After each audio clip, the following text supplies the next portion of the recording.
এখন যদি আমরা এই হুইলটা নিয়ে একটু কথা বলি আপনাদের সাথে, এটা কেন এতটা স্মুথ, এই হুইলটা যদি একটু আপনাদেরকে দেখাই তাহলে বুঝতে পারবেন। এই হুইলটা যদি একটু দেখাই কেন এটা স্মুথ, এতটা স্মুথ। এই হচ্ছে আমাদের টপ হুইল, টপে যে হুইলটা আছে হুইল, প্রত্যেকটা দেখতে পাচ্ছেন যে কিংলং লেখা আছে, প্রত্যেকটা এক্সেসরিজের উপরে কিংলং লেখা থাকবে।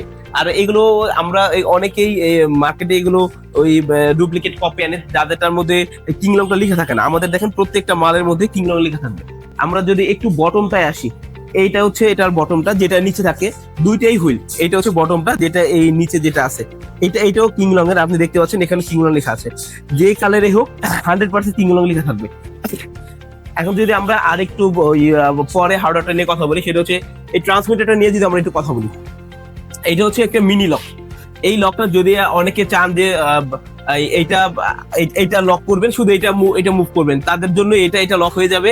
এটা যতই টান দেন খুলবে না, বাইরে থেকেও খোলার কোনো সুযোগ নাই। তো সেক্ষেত্রে যদি এটা লক খুলে ফেলেন, তাহলে এই তিনটাই আবার মুভ করতে পারবেন, পুরো স্পেসটি একদম ওপেন পেয়ে যাবেন। যদি আমরা এই হিংস গুলো নিয়ে একটু কথা বলি, এই দেখতে পাচ্ছেন আমাদের এখানে হিংস গুলো,